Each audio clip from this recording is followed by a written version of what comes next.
লক্ষ্য কণ্ঠে গীতা পাঠ অনুষ্ঠান ইচ্ছে থাকলেও কলকাতায় উত্তরবঙ্গের বহু মানুষ যেতে পারেনি। তাই এবার তাদের আবেদন সাড়া দিয়েই লক্ষ্য কণ্ঠে গীতা পাঠ কর্মসূচির আয়োজন হতে চলেছে শিলিগুড়িতে। শিলিগুড়ি জার্নালিস্ট ক্লাবে সাংবাদিক বৈঠক করে জানালেন সনাতন সংস্কৃতি সংসদের সম্পাদক ও লক্ষ্য কণ্ঠে গীতা পাঠ আয়োজক কমিটির সম্পাদক নির্গুণানন্দ ব্রহ্মচারী। তিনি বলেন, আগামী 15ই ডিসেম্বর শিলিগুড়ির কাবাখালী ময়দানে আয়োজন করা হয়েছে মেগা গীতাপাঠ চক্রের।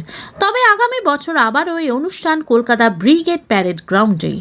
বাংলা তথা দেশের যে চারিত্রিক অবক্ষয় এবং মানব সম্পদের অবমূল্যায়ন হচ্ছে, একমাত্র গীতাই পারে বর্তমান পরিস্থিতি থেকে মানব জাতিকে রক্ষা করতে।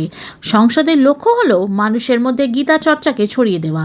তিনি প্রশাসনের কাছে আবেদন করেন, এদিন এই গীতা পাঠকে ঘিরে ট্রাফিক ব্যবস্থার কিছুটা অসুবিধা হবে কাওয়াখালী এলাকায়। মানুষের যাতে অসুবিধা না হয় তার দিকে নজর রাখে প্রশাসন। ব্যুরো রিপোর্ট, আরজি সমাচার।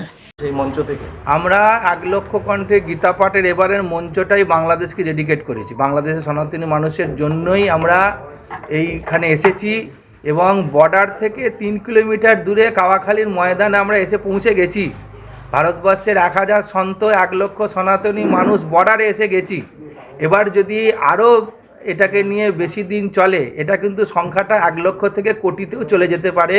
সেদিন হয়তো আর বাঁধ ভেঙে যেতে পারে। সেই জন্যে আমরা আগে থেকেই বলছি যে যাই করুক, এইটা দ্রুত নরসংহার বন্ধ হোক, হিন্দুদের মর্যাদা দিয়ে তাদের মঠ মন্দির ফিরিয়ে দেওয়া হোক, অত্যাচার বন্ধ হোক। সেখানে আপনাদের বাংলাদেশ থেকে ওপার থেকে কতজন সাধু সন্ত আসার কথা আছে এবং আপনারা কি কোনো কিছু আশঙ্কা করছেন যে বাংলাদেশ সরকার তাদের আসতে দেবে না বা কিছু?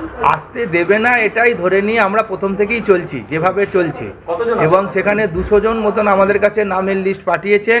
আমরা তাদের কাছে আমাদের লিখিত যা ডকুমেন্ট দিতে হয় সরকারিভাবে সব আমরা দিয়েছি, বিদেশ মন্ত্রণালয় পর্যন্ত পাঠানো হয়েছে।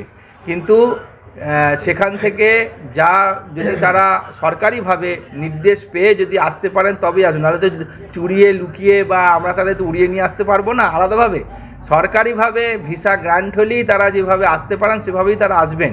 তার জন্য যা কিছু আইনি পদ্ধতি বা করা সেগুলো আমরা করেছি। সেটা যদি বাংলাদেশ সরকার আটকে দেয় তাহলে দায়িত্ব সম্পূর্ণ বাংলাদেশ সরকারের উপর নিশ্চয়ই পড়বে। তারা আমাদের এই মানুষদের এবার আটকে দিলে পরবর্তীকালে এরকমভাবে এও হতে পারে, ওখানকার ভারত যদি এরকম পদক্ষেপ নেয়, আমরা অ্যাপিল করব যে আমাদের ধর্মীয় অনুষ্ঠানে আসতে বাধা দেওয়া হচ্ছে, পরবর্তীকালে এরকমভাবে এই বুমেরাং তাদের ক্ষেত্রেও হতে পারে, তাদেরও কোনো কার্যক্রমে বাংলাদেশ থেকে তখন আটকাতে পারে। এই জন্য ভারত সরকারের কাছে আমরা এরপরে যদি না আসতে দেয় তাহলে অ্যাপিল করব। আপনার নাম? নির্গুণানন্দ ব্রহ্মচারী, সনাতন সংস্কৃতি সংসদের সম্পাদক। এই কথাটা